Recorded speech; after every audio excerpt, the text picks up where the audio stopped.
Selepas 4 jam kita drive dari KL, akhirnya kita sampai juga dekat Anantara, Tesaru, Kos, Resort dan Villas. Macam kau tahu, ini adalah salah satu villa yang mewah lah dekat area di Zaru ni.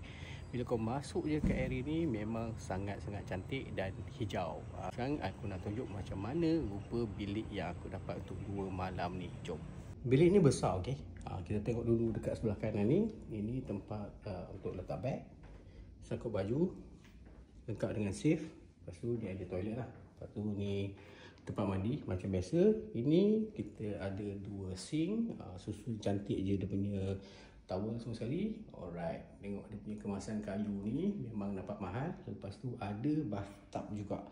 Tapi sebenarnya aku nak tunjukkan kau dekat dia punya ruang utama. Okey, untuk makluman korang, Anantara ni dia mengambil inspirasi rekaan dalaman berusulkan Melayu. Sebab itulah kau boleh tengok dekat dia punya ni almari ni kan. Almari dia ada usul-usul macam ni. Lepas tu ini sama juga. Tapi actually ni bukan drawer lah, just buka. So dia ada peti ais. Lepas tu ada sikit jajan kat sini, ada kacang whatever semua. Dan kita dapat king size bed.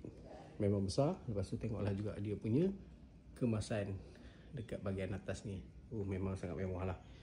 Alright. Lepas tu ada TV macam biasa. Ada sofa yang besar. 2 meja bulat, sini satu, sini satu. So sini macam para untuk letak barang hiasan. Apa yang paling menarik juga, ini datang dengan balcony. So aku boleh buka kat sini lah. Ada satu sofa yang besar, kau boleh lepak sini. Tapi agak hari ni agak panas lah sebenarnya. Ada satu biji kursi kat sini untuk borak-borak kan. Dan inilah pemandangannya, menghadap laut China Selatan. Okey, ini villa ni harga dia mesti dah lain, menghadap Tasik Kecil sana. Okey, actually kat sana ialah villa yang hendak dijual. Harga dia dalam 9 juta ringgit guys. Ini memang terkejut jugalah aku dengar harga dia kan.